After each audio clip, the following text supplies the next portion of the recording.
Bom, gente, então, bom dia a todos.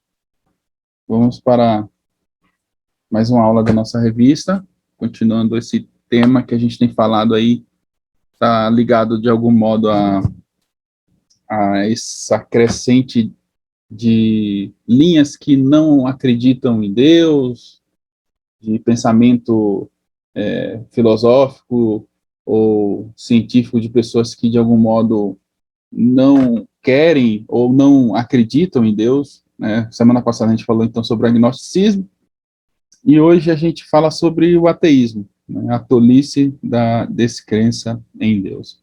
Vamos orar para pedir iluminação do Senhor, sobre tudo que vamos falar. Senhor, nós te bendizemos mais uma vez pela tua manhã, pela tua graça, por essa manhã, por saber que o Senhor renovou as misericórdias novamente sobre as nossas vidas, e aqui estamos para aprender mais da tua palavra. Nos ajude, nos ilumine, em nome de Jesus. Amém. Todos têm revista aí, irmãos? Quem não tiver ainda, eu tenho duas aqui, uma está guardada para a Gabi. Já deixa a sua revistinha aberta, página Não 2. temos. Quem não tiver, tudo bem, depois tiver como passar na igreja, em algum momento, tem algumas lá na sala do pastor. Mas vamos fazer a leitura, então, do Salmo, capítulo 14, do 1 ao 4. Alguém gostaria de ler? Está com a Bíblia aí aberta? Salmos 14, do 1 ao 4. O de Billy Rick estão assim, de cabeça para baixo. Agora voltou. Eu estava respondendo o Leandro aqui que ele não está conseguindo entrar. Ele não está conseguindo coisar o áudio. Ah, tá. Tá, eu tô com o Salmo 14 aberto aqui. Por favor, Rick, do 1 ao 4. Tá. Diz o insensato no seu coração: não há Deus. Corrompem-se e praticam abominação. Já não há quem faça o bem. Do céu olha o Senhor para os filhos dos homens, para ver se há quem entenda, se há quem busque a Deus. Todos se extraviaram juntamente, se corromperam. Não há quem faça o bem, não há nenhum sequer. Acaso não entendem todos os obreiros da iniquidade, que devoram o meu povo como quem come pão, que não invocam o Senhor? Amém. Então, esse salmo, ele é uma espécie de salmo que revela uma certa tranquilidade na meditação, ao mesmo tempo ele foca na maldade humana. É alguém que está meditando em Deus, está pensando na grandeza do Senhor, e que vai falar da maldade humana, do insensato, né, que ele é negligente, ele esquece da verdadeira natureza dele, ele esquece de quem ele é, ele se imagina acima da sua própria existência, e independente de quem seja aquele que causa a sua existência, ele chega mesmo a afirmar em seu coração: não há Deus. Então, chamar alguém de insensato, de certa forma, é fazer um juízo moral. Então, o texto claramente está dizendo: essa pessoa, moralmente, ela é insana, ela é louca, ela não tem consciência para uma coisa que deveria ser tão natural para o homem. Que existe Deus, que há Deus. A gente falou na semana passada sobre esse sensu divinitatis, né, que Calvino fala, sobre essa condição natural que é imanente ao homem. O homem tem essa consciência de Deus naturalmente, e a gente vê isso na revelação geral em toda a criação. Você vai para tribos, grupos indígenas, etnias, existe uma necessidade de adorar um Deus, e de algum modo o homem, então, às vezes pela confusão das esferas, por conta do pecado, ele vai, de algum modo, criar um ícone e dizer: aquilo ali é o meu Deus. Então é algo natural, é muito natural. Então, negar essa natureza é negar a sua própria existência. É ser tolo a uma condição tão elevada que o indivíduo, neste caso, ele está negando a sua própria existência. Ele é uma pessoa que é tolo e é feito sobre ele um juízo moral ao dizer que não há Deus. É um insensato, alguém que nega a existência de Deus. Isso é uma coisa muito relevante para a vida do ateu, né? O ateísta prático, ele é alguém que vai tentar, de algum modo, desconstruir a existência de Deus, dizendo que ele não existe porque não há provas materiais. O ateísmo, ele é filho do materialismo. O materialismo é aquilo que é visível, aquilo que é palpável, aquilo que é tátil. Então, a gente vê essa crescente do materialismo ali na Revolução Francesa, por volta do século 17 a 18. Tem ali o iluminismo, é o crescimento da razão. Depois das revoluções industriais, o homem passou, então, a dar uma ênfase muito forte à razão. A gente falou um pouco disso naquela aula de cosmovisão que tratava sobre Descartes, se não me engano.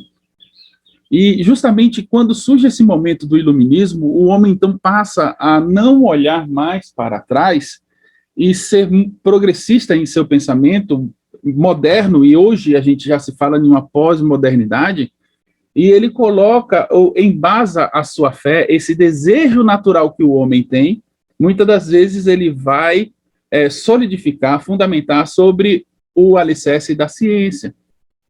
E aí a gente falou sobre o cientificismo, que é fazer da ciência, de certa forma, um Deus, uma entidade, colocando nela todas as suas esperanças e expectativas. Aí vem um Covid-19 que quebra as pernas da gente e diz assim, a ciência não resolve tudo, né? E talvez a gente chegue no final dessa aula entendendo que o homem, de algum modo, mesmo a ciência e a fé, elas podem parecer antagônicas uma à outra, isso num coração tolo e um coração que não considera a existência de Deus, talvez faça todo sentido. Mas para nós, de fato, ela não é antagônica. Elas se completam, elas se fortalecem, porque Deus permite e dá a ciência ao homem para que o homem possa viver de uma forma melhor. Então, dada essa introdução, vamos lá. Rick, pode falar. O Rafa sabe essa história, acho que mais que todo que eu já contei para ele várias vezes, mas tem aquela, até para você, Laura, aquela parábola do no Agostinho, aquele outro teólogo, Tomás de Aquino, obrigado, Lúdia, que ele fala da parábola da toupeira, da alma balão e da árvore. Lá no Facebook do Jonas Madureira, teve um cético comentando a respeito dessa parábola e falando exatamente isso que você falou, colocando a ciência como Deus e falando que os religiosos, na verdade, eram as toupeiras, né, que não enxergavam todos os bens da ciência, porque a ciência fez os foguetes atingirem a Lua e tal, e como se essas nossas construções fossem melhores do que uma fé cega, conforme ele, né? E aí ele inverteu a parábola, ele enxergou a pessoa que tem fé como uma toupeira e enxergou os céticos, enfim, quem endeusa a ciência como alguém que é uma árvore, né? Aí eu falei, meu querido cético, com todo respeito, tal, não sei o quê, falei, acho que você inverteu a interpretação da parábola. Na verdade, a gente falta fé para a gente entender que tipo de alma a gente tem. Eu acho que você narrou a alma balão quando você narrou a falta de fé, né? E aí expliquei para ele lá que na verdade as pessoas vão vão querer manipular as coisas para tornar o seu Deus maior. E na verdade, a fé verdadeira é dizer que Jesus é a árvore, né, que conecta a matéria com os céus, né, o reino dos céus, e é só ele que tem essa chave para comunicar os dois mundos de forma plena, né? E aí, mas quem é idólatra vai chamar o seu ídolo da árvore. No caso, ele chamou a ciência. E cada um pode chamar essa árvore do que quiser, mas quem tem essa chave, na verdade, é Jesus, né? É ele que é a árvore que comunica. Amém, perfeito.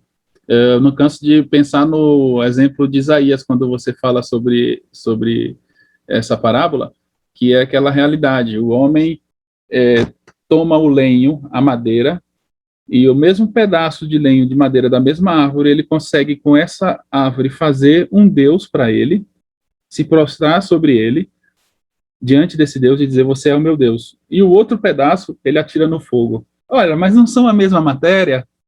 São os mesmos elementos que estão ali, apenas o que diferencia foi a arte que ele colocou ali, e é por isso que o escritor, se não me engano, é Bavinck ou é Doiver, que fala sobre a confusão das esferas. O homem, por conta do pecado, ele confunde as esferas, e hoje ele se relaciona com aquilo que era para ele dominar, quando Deus disse domine sobre todas as coisas, de um modo tão equivocado, a ponto de ele pegar esses elementos e iconificar eles, a ponto de dizer, esse é meu Deus. E isso pode acontecer com o próprio ego, com a própria imagem. Há um músico que vira um ídolo, coisa do tipo. Então, o homem naturalmente adora. Ele tem essa necessidade. E quando a ciência aparece aí nesse período, um pouquinho de dor de cabeça, esse período da Revolução Francesa, o que acontece é justamente isso. Há um rompimento, há uma clara ruptura entre um pensamento cristão que predominava ali na Europa e um apegar-se à ciência, aquilo que era novidade, aquilo que era tecnológico, na intenção de dizer que a ciência iria superar a ideia de Deus, que Deus estaria morto futuramente numa caixinha, como Nietzsche, né, que é um filósofo ali dessa época, tentou de algum modo dizer que aconteceria. Mas a gente tem visto que não conseguiram, não aconteceu, não ocorreu dessa forma. Deus permanece Senhor, ele é glorioso, os corações continuam desejosos por ele. É uma coisa ligada à nossa natureza. Não existe um posicionar, né, ou uma recolocação de um outro aspecto, como a ciência, por exemplo, no lugar de Deus para eliminar Deus. O que vai acontecer é uma sobreposição. O lugar de adoração, o altar que era para Deus, a ciência vai estar lá sendo colocada. Então, a ciência ela deve ser vista como um elemento que facilita as nossas vidas, que ajuda e contribui para a gente melhor viver, dada por Deus, uma dádiva de Deus. Calvino justamente vai dizer também que o homem que conhece melhor a Deus, ele vai ter o interesse de conhecer melhor as coisas. Logo, a ciência é algo positivo nesse aspecto, porque a gente parte para observar as coisas para uma melhora da vida em comunidade, em sociedade, né? Então, são coisas fundamentais para a gente partir para esse momento, onde a gente vai entender que existem pessoas que confundem justamente isso, que são os ateus, e se relacionam dessa forma com a ciência. A nossa introdução aí, alguém com a revista poderia ler a introdução? Começa com meus vizinhos do lado. Eu posso. Pode ler então, Verinha. Obrigado. Introdução. Meus vizinhos do lado não são ateus. São cristãos evangélicos nominais. Em sua maioria, os brasileiros não se declaram ateus. Apenas 615.096, segundo dados do IBGE de 2010. No entanto, muitos são ateus por padrão. A autodesignação sem religião é hoje a terceira maior identidade religiosa do país. 14.595.979, segundo dados do IBGE de 2010. O que é ateísmo? Por que ele tem crescido tanto? Quais tipos de ateísmo temos hoje? Quais as expressões atuais em nossa cultura? Qual a sua principal causa? Tentaremos responder essas perguntas nesta lição.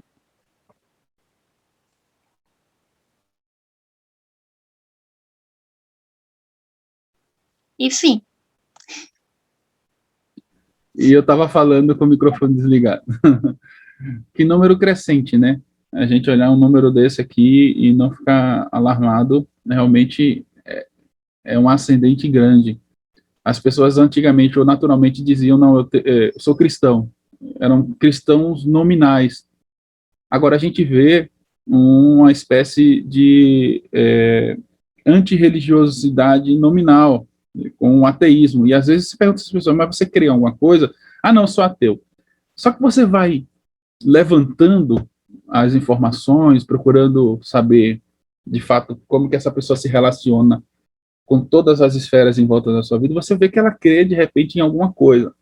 Mas dizer que é ateu agora virou moda. Né? Às vezes até um agnóstico, alguém que está em cima do muro e não quer se decidir nem para um lado ou para o outro. Mas aí você vai conversar com essas pessoas, ela não tem os elementos que naturalmente um ateu tem, de inclusive buscar informações ou fundamentar informações até para contradizer, porque o ateu ele é aquele que se posiciona contra a existência de Deus. Ele vai até argumentar usando justamente a ciência como um elemento, como uma contrapartida aí para dizer, então, não há um Deus, eu não acredito em um Deus. E o materialismo é uma ferramenta muito usada por eles. Eles vão, de certa forma, apontar a não materialidade como a clara evidência de que Deus não existe. Por quê? Ora, a ciência para essas pessoas é aquela ciência que só se faz dentro do laboratório. É uma ciência empirista, prática, materialista.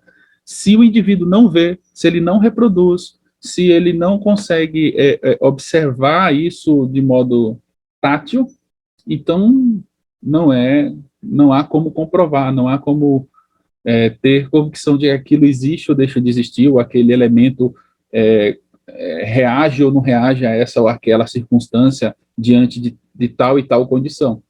O cientista, ele trabalha dessa forma, com esse olhar. Ele vai com a dúvida e começa a colocar um elemento sobre diversas circunstâncias e vai movimentando aquela matéria ali com outros elementos até chegar a alguns resultados. E aí ele fala, isso é isso.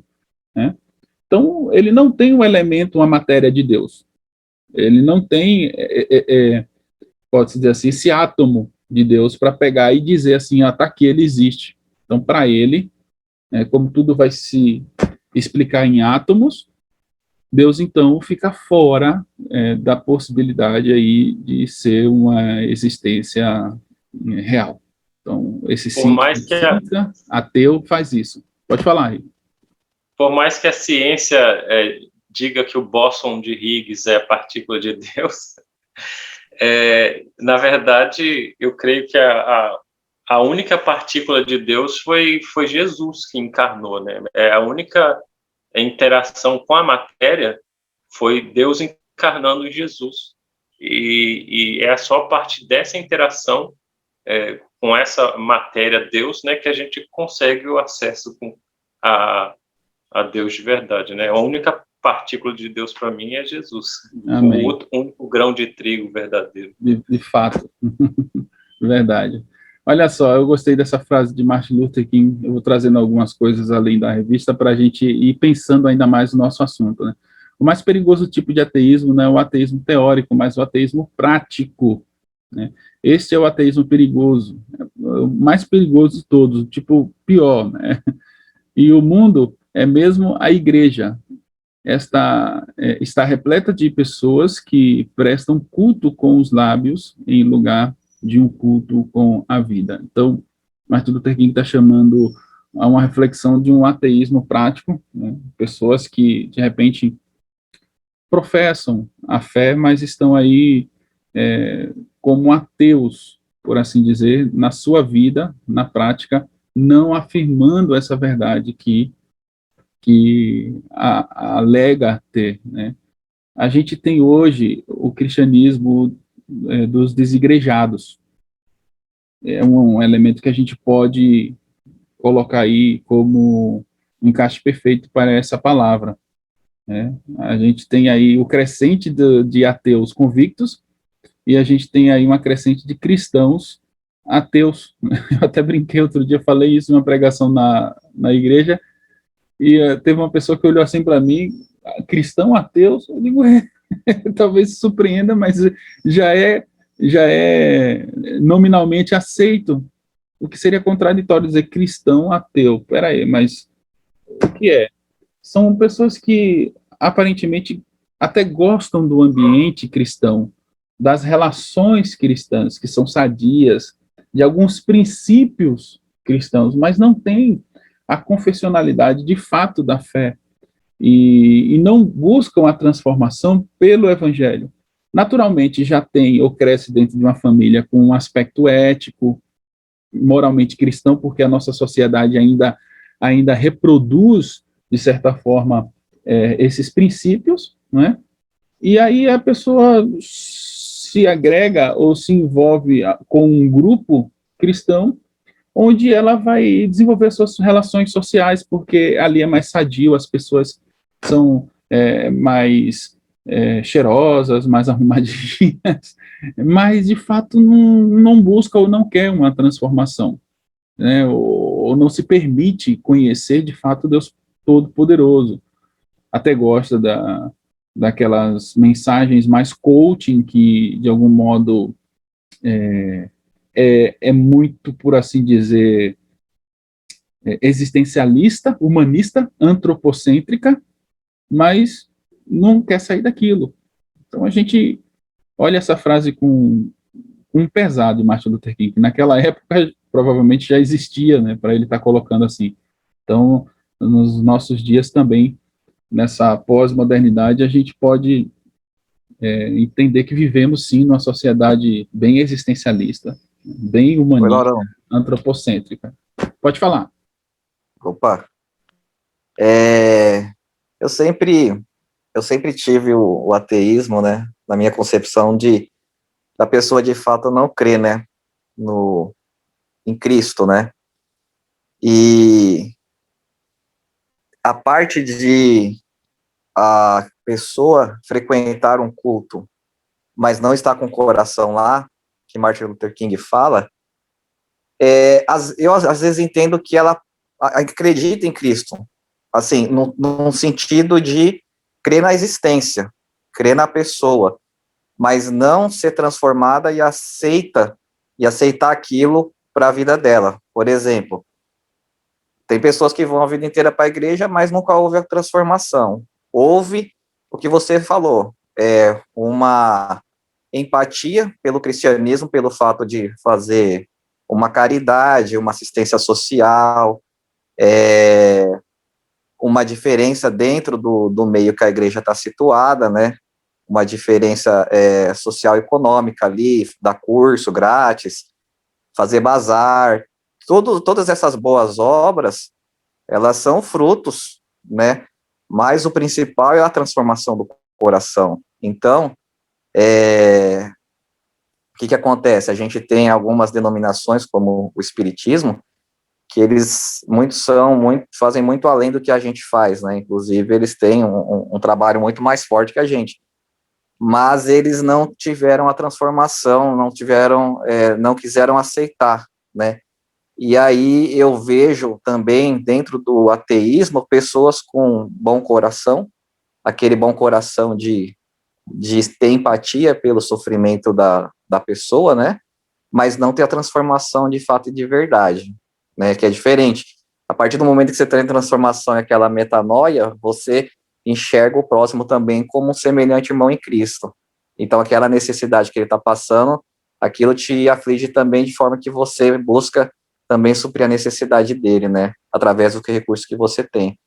Então, eu tenho essa visão, assim, de que algumas pessoas que estão ainda podem não ter sido alcançadas, mas elas entendem, assim, o Cristo histórico, sabe? O fato de Cristo vir, nascer, morrer, ok, mas você não tem aquilo do que o Espírito coloca na nossa vida quando a gente aceita Cristo de fato, de verdade, sabe?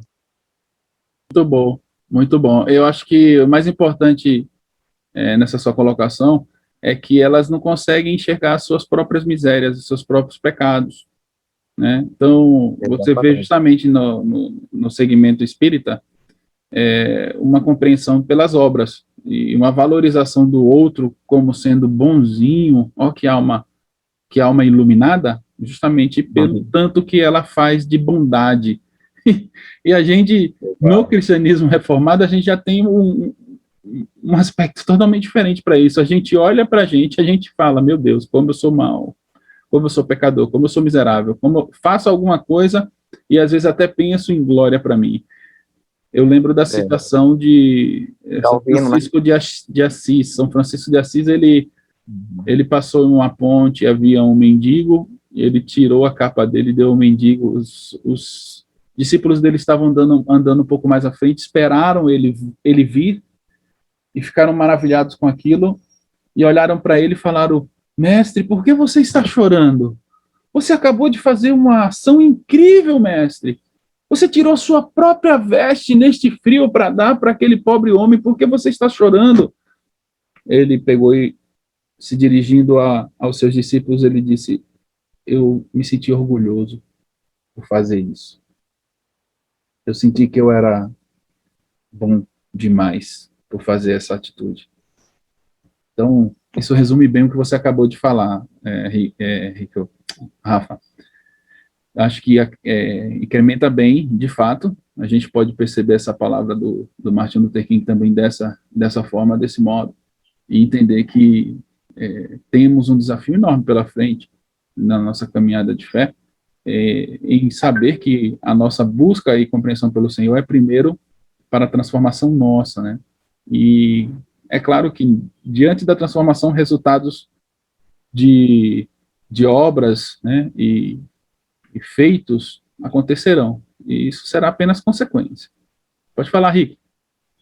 É que o Rafa começou a falar e me lembrou até uma conversa que eu tive com ele e com você também, Lauro, que é um livro meio pesado, inclusive de um católico, chama Fabrice Rajad.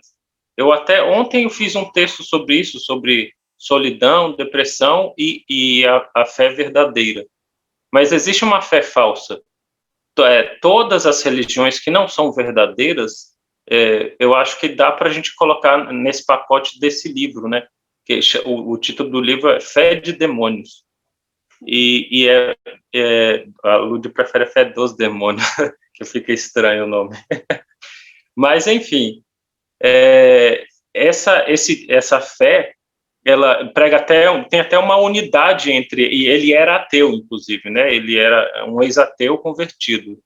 E a gente vê que ele descrevendo ali, eu não li o livro todo, eu li só a primeira parte, mas ele fala que tem uma unidade entre eles também. Eles têm um conhecimento de Deus. Lá em Tiago fala, Tiago 3, se não me engano, né? Você crê em Deus e que ele é um só? Muito bem, até os demônios creem. Essa é o versículo principal do livro, né? Mas tem esse conhecimento de Deus, tem essa unidade entre eles, que não é baseada no amor, não é baseado na intenção de se relacionar com Deus de fato. Essa unidade entre eles é um objetivo comum. Só um objetivo comum de ter mais poder e de, no final, engrandecer o ego. Porque o idealizador dessa fé, né, que é o Satanás, essa que era o intuito dele primeiro, ter poder, ser maior que Deus. Ele queria ser maior que Deus.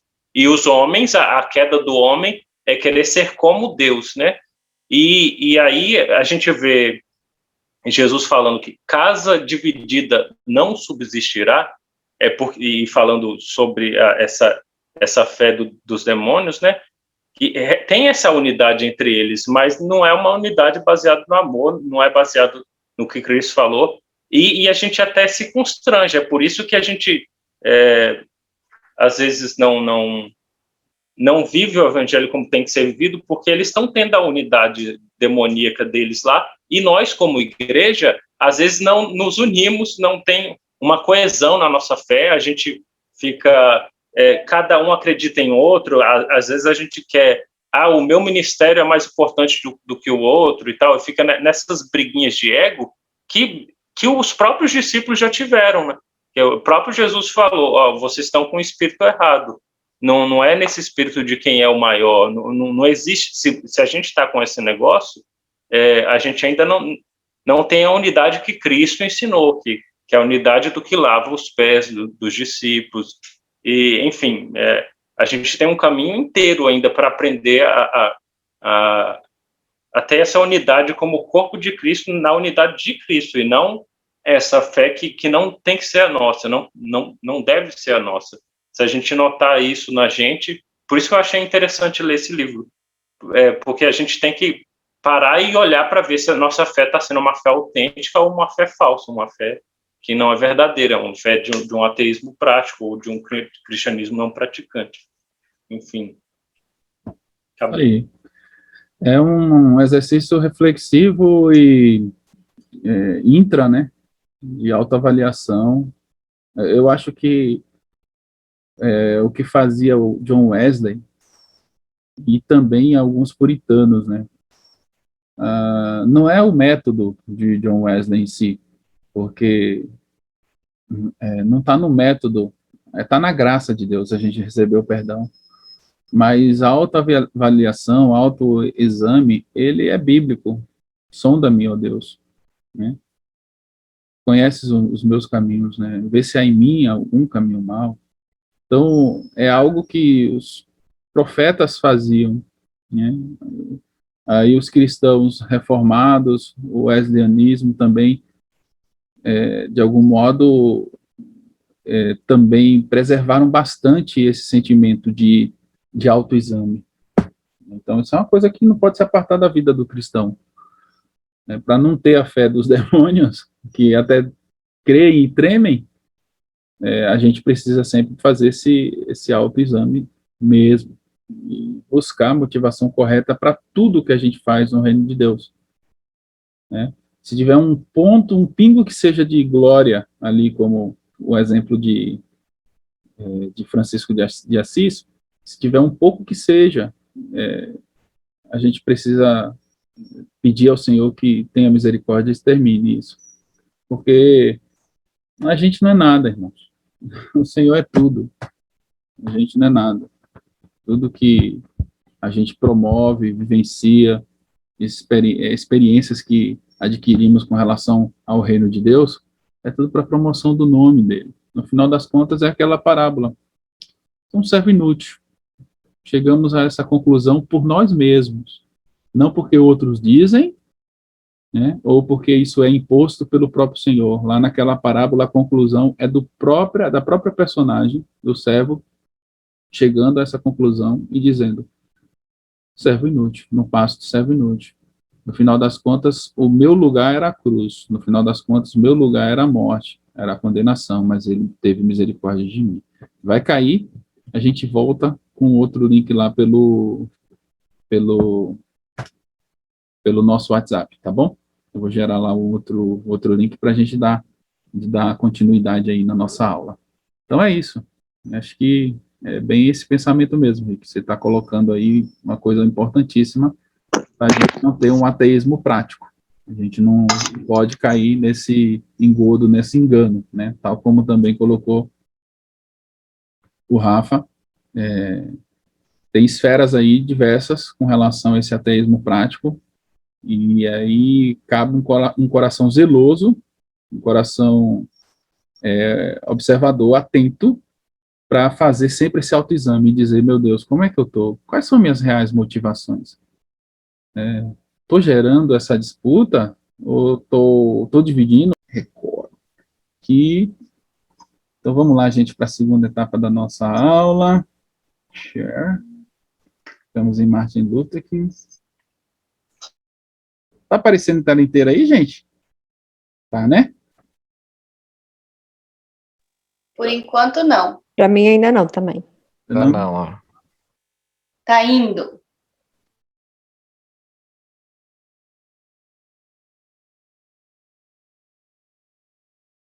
Foi? Foi. Beleza. Deu uma travada aqui na internet, eu acho. Oh, meu Deus. Então...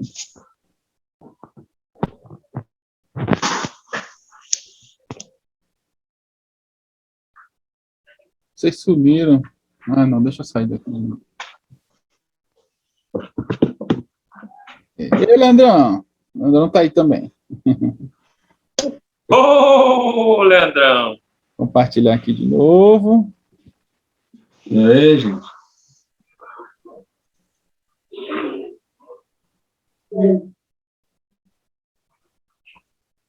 Ah, minha internet, oh meu Deus.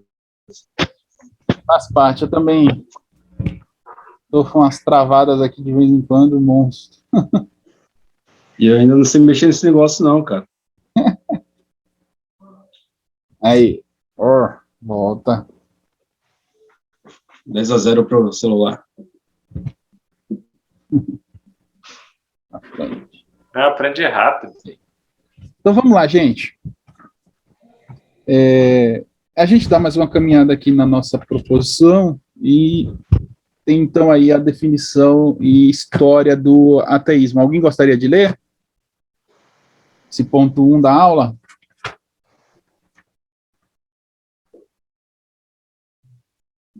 Não?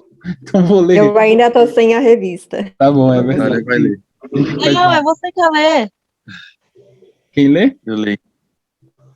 Eu leio. Opa, então pode Quando ler. Deus, quando Deus está morto, asseverou Dostoiévski, qualquer coisa é permissível. Não podemos enxergar quanto à permissividade da sociedade moderna, mas tal permissividade tem a sua origem no fato de que o homem e a mulher modernos agem como se Deus não existisse ou fosse incapaz de cumprir a sua vontade.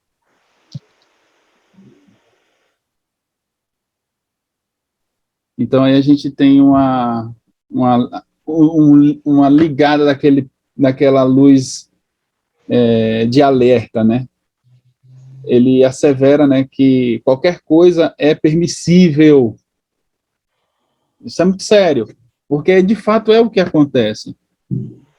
Se a gente tem toda uma sociedade que foi fundamentada dentro de princípios onde o cristianismo foi grande influência, se a gente olha hoje, então, para a nossa composição social, e a gente vê que há um moldar, um novo modelar, um novo modo de viver, a gente precisa justamente acompanhar esses fenômenos sociais para não sermos enganados, para não sermos, de algum modo, influenciados a ter até a nossa cosmovisão transformada ou até deturpada com relação ao cristianismo. Então, a gente precisa estar atento a essa crescente social, né, dessas mudanças, e aí ficar, de fato, com o coração muito alerta, né? Há quem ache que a fé não tem dado respostas aos dilemas da vida do homem. Então, vão para a ciência, de fato, se apegam a ela, e sabendo que a ciência ela não tem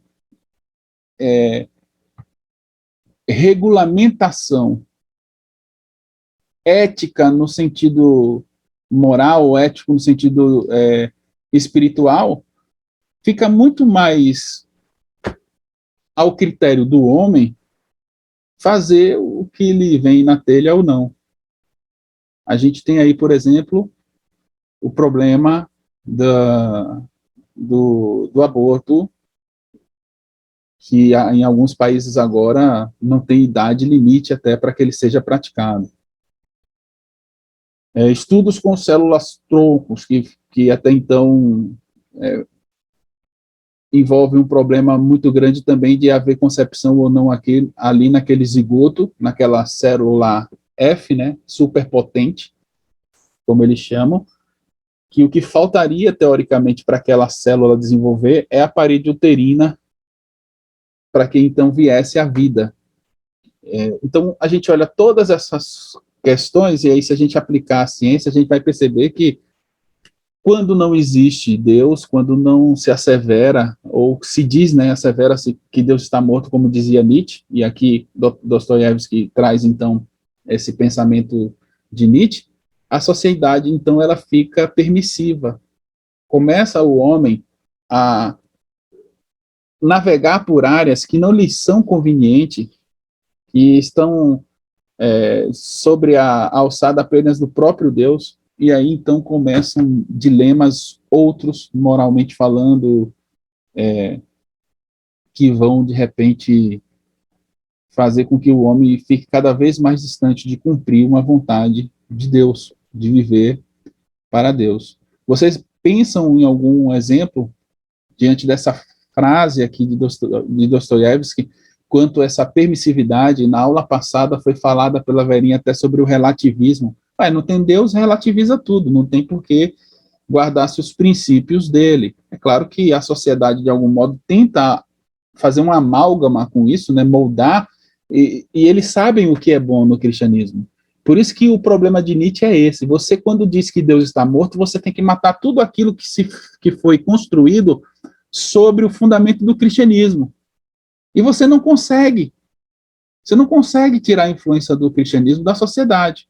Ética, moral, amor, tudo quanto é princípio ou pensamento, de algum modo, você pode perceber em alguns deles a influência do cristianismo. Então, como você vai pegar e dizer Deus está morto, sem matar toda essa influência que está para a sociedade? Aí o que eles fazem? Eles falam de um amor sem Deus. Eles entram nesse campo não materialista, mas totalmente ligado ao sentimento, às emoções, e tentam, então tudo bem, a gente não consegue viver sem isso, a gente transforma isso com algo que pode ser vivido pelo próprio homem, porque o homem é bom, é o antropocentrismo. E há filósofos, estudiosos que dizem que o homem não tem a sua totalidade de admiração e a valorização do que ele é de fato, porque o homem ainda atribui a uma figura divina essa perfeição, quando na verdade o próprio homem é que é bom. Tem filósofo louco que afirma isso. Isso é o antropocentrismo. Então, quando a gente entra numa... Deixa eu liberar a entrada aqui do Leandro, que ele caiu. Quando a gente entra nessa ascendente, né, de asseverar aí, como Dostoiévski fala que Deus está morto, como dizia também Nietzsche, os princípios que são calcados pelo Senhor, pela palavra, ficam também irrelevantes.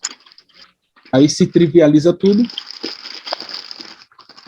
o homem então passa a relativizar, e aí a ética, a moral, que ela tem sim o seu princípio em Deus, passa a ser relativa. Depender.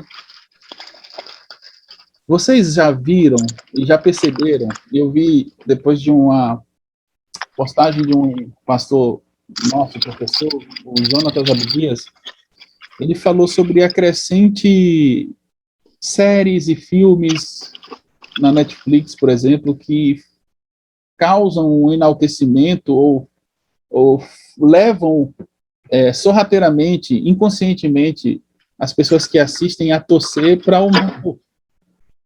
É o triunfo do mal. Eu gostei muito desse texto dele, do Puxa Vida, é verdade. Quem aqui não vibrou com Rio? Não vibrou com Tóquio? Sabe do que eu estou falando? Eu não sei não, Lauro. Então vocês não assistiram La Casa de Papel. Não, né? Eu assisti. Eu assisti uma parte. É uma série que estourou na Netflix na época, e eu fui assistir. Eu falei, nossa, interessante, mas tem ali o quê? Tem a glamoralização da bandidagem, do roubo, os assaltantes, eles são colocados como os bonzinhos da história, os mocinhos, então é uma inversão de valores muito grande, e a gente percebe isso na nossa sociedade em inúmeros momentos. Isso tem acontecido na política, na área jurídica, em muitas áreas. Então, qualquer coisa é permissível quando, de fato, uma sociedade tenta eliminar, tenta matar Deus. Infelizmente, eles não vão conseguir, não terão como conseguir, mas os malefícios dessa tentativa acabam visíveis. Laura, pode falar. Na aula de educação inclusiva, né, o professor meio que criticando, assim, as universidades, como, por exemplo, a Mackenzie, que ainda ensina a ideia do criacionismo, né, e é engraçado que até essa ideia de inclusão meio que vem como do cristianismo, porque quando a gente vai ver para as sociedades mais antigas, a pessoa com deficiência eram mortas, né, ou eram deixadas para morrer. E aí, quando surge o cristianismo, é que isso vai mudando, e essas pessoas começam a ser cuidadas, né, começam a ser vistas como seres que têm alma e tudo mais. E é engraçado como até nisso, né, o cristianismo faz a diferença, né? Deus é realmente o Criador e a base de tudo. E somente em Deus é que todas as coisas conseguem existir com harmonia, né? Até nessa questão de olharmos para as diferenças, né? Aceitarmos, respeitarmos e tudo mais. E é engraçado que, tipo, ele sendo professor de educação inclusiva, falando do evolucionismo, onde o mais forte, né, a teoria segundo Darwin, o mais forte é que prevalece. Eu falei, gente, não faz sentido. Não faz sentido isso, porque quando a gente vai olhar, são os cristãos que começaram a olhar para a pessoa com deficiência, né, e começaram a incluí-las, né, começaram a cuidar delas e tudo mais. E realmente, Deus, ele é a base para tudo, né, para um mundo melhor, somente em Deus, não tem como. Eu tô olhando ali para trás para ver se acho um livro, Verinha, que é muito bom, Criação e Evolução, acho que é do John MacArthur. E eu lembro de ter lido esse livro no seminário, eu perdi esse livro e agora recém adquiri ele e deixei ele ali. E uma das perguntas que ele faz, ou um dos argumentos que, para mim, é muito prático e desconstrói essa visão humanística, porque a gente está falando de um humanista, e isso vai... Lá na frente a gente tem algum slide que traz ele também, justamente sobre Darwin, e que é o seguinte: se o mais forte sobrevive, né, em detrimento aí o mais fraco, ele morre.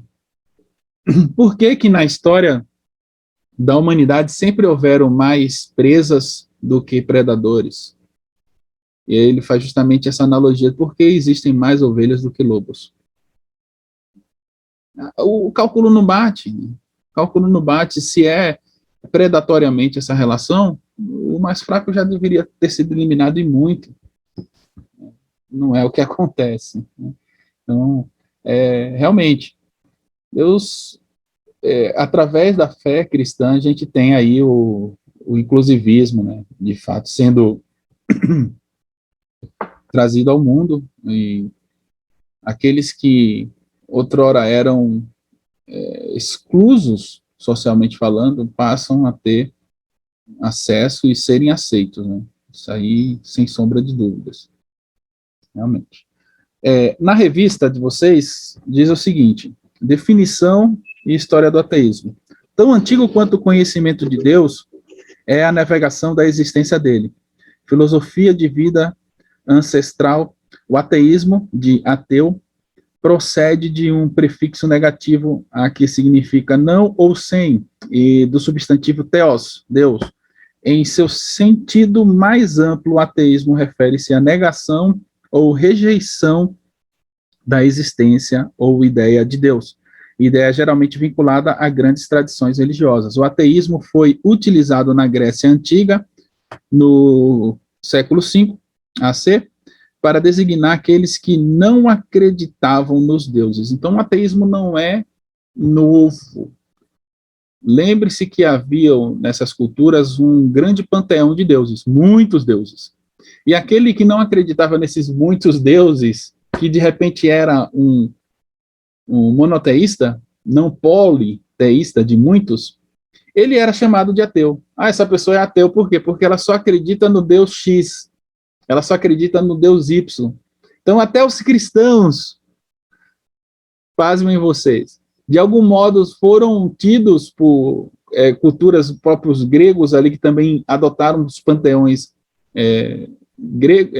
os romanos, né, que adotaram os panteões gregos, né, os deuses gregos, tinham os cristãos como ateus, como aqueles que não acreditavam nos deuses, mas que na verdade tinham um único Deus, acreditava em um Deus só. Então essa ideia surgiu primeiramente nesse aspecto, nessa formatação, e aí vai com o tempo tomando essa conotação de alguém que não crê em nada, de fato.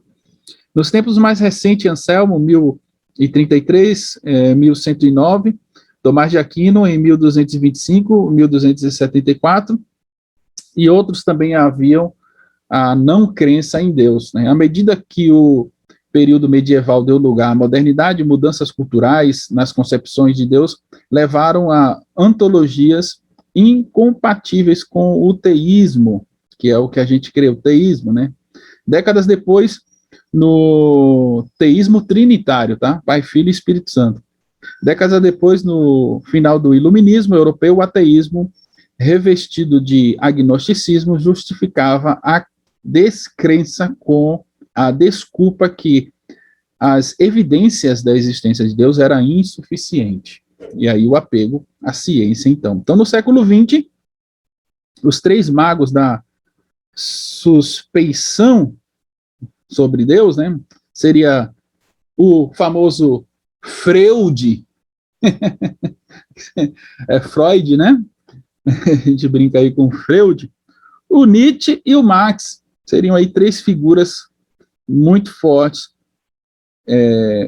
nessa temática aí, da suspeição de Deus. Noller justificavam a negação, e observou Noller, justificavam a negação de Deus, lançando dúvidas sobre as motivações dos que detêm a ilusão da fé em Deus. Crença seria consolação diante das vicissitudes da vida.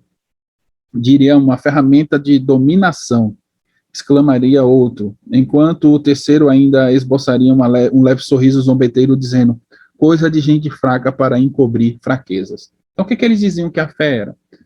Fraqueza.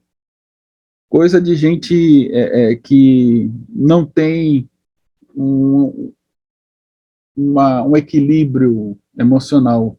Freud, por exemplo, vai dizer isso, que é uma neurose, essa ideia de Deus. Por quê? Porque a gente tem a figura de um pai glorioso, e aí entra no complexo de Édipo, de Eletra, né, a mulher ou o homem, e vai então olhar para essa figura do Deus, da construção perfeita de Deus, como aquele pai que foi ausente, e era muito comum a ausência paternal naquele período, né?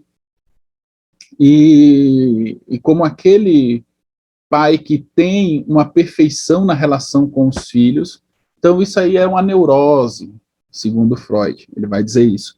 Já outros vão dizer que não, a religião ela existe para uma dominação. É o que o Rick levantou sobre pessoas que, às vezes, sim, de fato, existem pessoas que se relacionam com a fé que é para dominação política, ou economicamente, é um modo de subjugar, às vezes, o outro, né? A linguagem da religião, ela causa, ou pode causar sedução, né? Levar pessoas a cumprirem, a fazerem certas coisas pelo temor, pela imposição. E eu acho que, de fato, esse discurso ele é real, é verdadeiro. A gente deve temer ao Senhor e saber, né, das consequências daquele que não crê em sua palavra, mas é aquela velha história. Abraão, quando foi chamado, não sabia o caminho e tinha o foco no prêmio, no presente que Deus lhe daria. Mas no andar com Deus, ele percebeu que o mais importante era a própria presença de Deus. Por isso que ele se tornou um amigo de Deus. E muitas pessoas, às vezes, até podem chegar na igreja com essa intenção, essa compreensão. Ah, eu vou, mas porque eu não quero ir para o inferno. Eu vou para a igreja porque eu não quero ir para o inferno, porque tem medo de ir para o inferno. Ou eu vou para a igreja porque, é legal esse sentimento altruísta dos crentes, enfim. Pode ser motivos muitos, né, que vão levar inicialmente, motivos até esdrúxulos, fúteis inicialmente, pode ocorrer. E na caminhada, aquela pessoa se deparar com um cristianismo tão maravilhoso, tão lindo que é, tão transformador, que faz aquele indivíduo, de fato, dizer, meu Deus, eu não tinha ideia. Falar como Jó falou, eu te conhecia de ouvir falar. Hoje os meus olhos te veem. Isso é que é surpreendente na nossa caminhada de fé. Quantas vezes a gente não é surpreendido por Deus e essas palavras saem da nossa boca, Senhor, eu não conhecia essa faceta da tua graça, eu não conhecia essa dimensão do teu amor, da tua bondade, ou mesmo do teu juízo, da tua justiça, ó Deus, essa correção, de fato, eu precisava passar por ela. E aí a gente se vê contagiado a seguir esse Senhor, não por qualquer uma dessas compreensões que tinham essa tríade aqui do mal, né? Pelo contrário, a gente tem uma completude aí de querer estar com esse Deus e se relacionar com ele, porque ele é o melhor para as nossas vidas. Então, na hipermodernidade... Oi? Oi, não, eu queria só fazer uma observação interessante nisso. Pode falar. Que você falou que o louvor, muitas vezes, que a gente dá a Cristo, não pelo que ele faz, mas pelo que ele é na nossa vida, né? Pelo resgate que ele fez a nós, né? E eu só que tava com uma curiosidade antes que eu perca esse meu raciocínio. Qual que é a principal diferença que você acha entre o teísmo e o deísmo?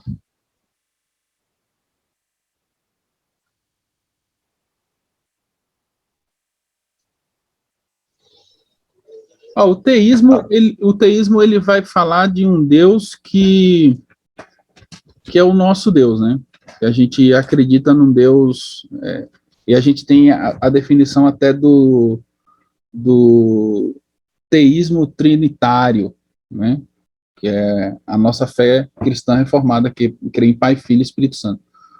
O deísmo, ele é mais materialista. Eu creio que a gente vai falar sobre ele em algum momento, aqui mais para frente, não sei se nessa aula exatamente, mas talvez no existencialismo ele entre aqui. A gente vai ter na aula 4, vai falar um pouco mais sobre isso. Ele está mais ligado na 5, né? Ou na 5, negação da matéria. Na 4 ou na 5 vai falar um pouquinho mais sobre isso. Está mais ligado justamente a uma concepção materialista. Seria um Deus um tanto quanto materialista. Salvo não me engane, está mais ligado a isso.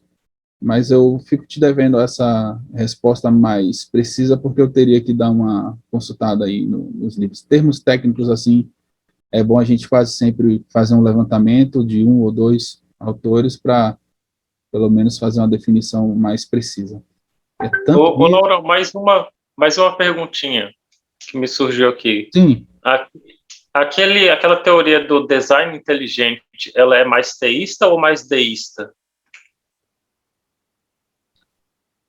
Boa, Rick. Na verdade, assim, o design inteligente, a gente precisa entender o seguinte, nem todos que são defensores do design inteligente, eles são cristãos de fato. Às vezes pode ser uma pessoa que acredita numa força criadora, que entende que Deus criou, mas, ou seja, assegura a existência de um Deus criador, né? Mas não quer dizer especificamente que é o Deus cristão que é o autor dessa criação, né? Eu diria que a gente tem um pouco de tudo ali no design inteligente. E a gente pode olhar para o design inteligente com a seguinte suspeição. É uma metodologia filosófica para tentar, ou para, de algum modo, sustentar a existência de Deus e o ato de um Deus criador, certo? Então, ela é muito bem aceita, tem muitos cristãos, de fato, que a usam, mas ela não quer dizer que ela é uma visão teísta trinitária. Tá?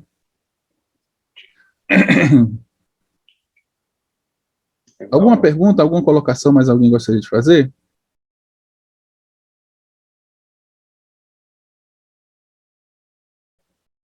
Não? Não, valeu, Laurão. Só comentando aí que a Fê colocou um quadrinho bem legal lá no Zap. Certo. Uma definição bacana. Eu sei que vai avançar um pouco mais nas aulas, mas sim, já deu uma ideia bacana do que é. Eu acho que o deísmo também vai entrar aí nesse aspecto aí. Há uma coisa que me faz recordar aqui, que o deísmo, pensando nesse aspecto que o Rick trouxe agora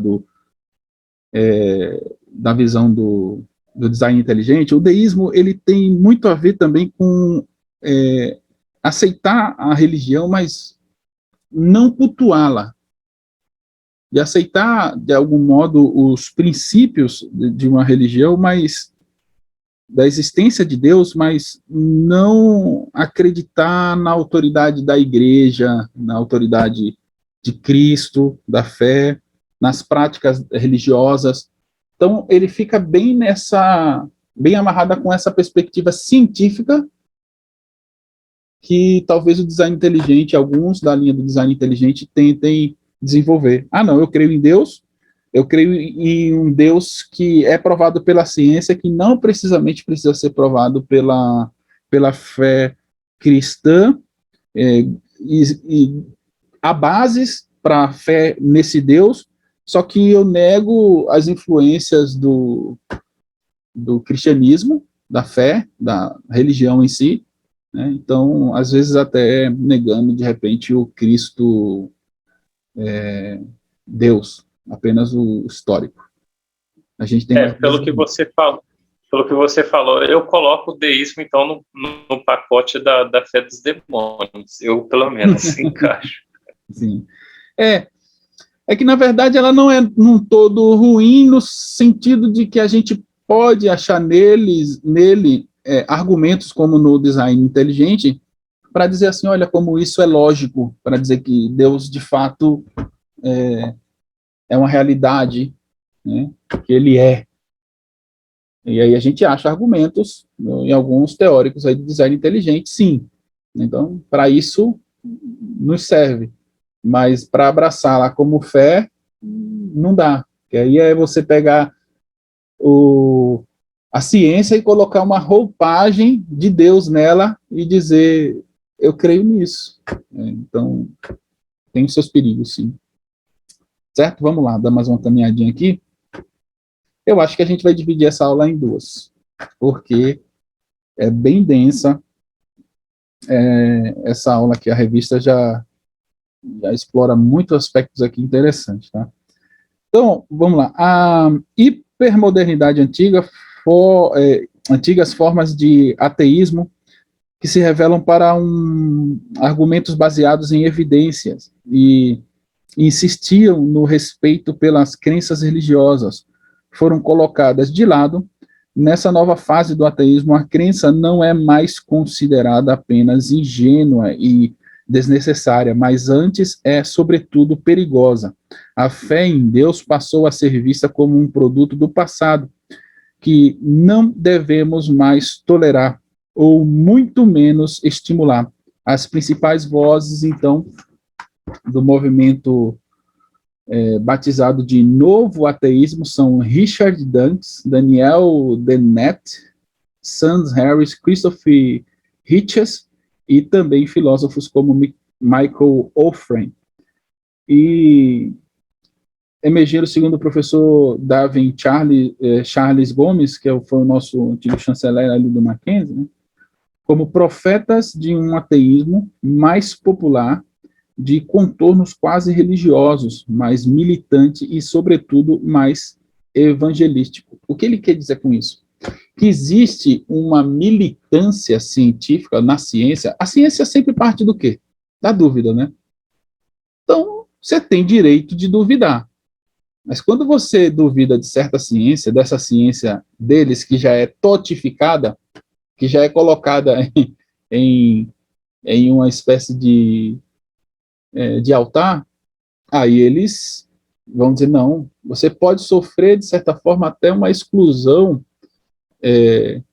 acadêmica. Muitos acadêmicos cristãos, ou mesmo cristãos alunos, sofrem na faculdade com professores que vão pegar e vão dizer, mas o homem veio do macaco e tal, e coloca um desenho tão bonito da teoria, que aí você fala assim, nossa, eu tenho até vergonha de crer. Não tenha.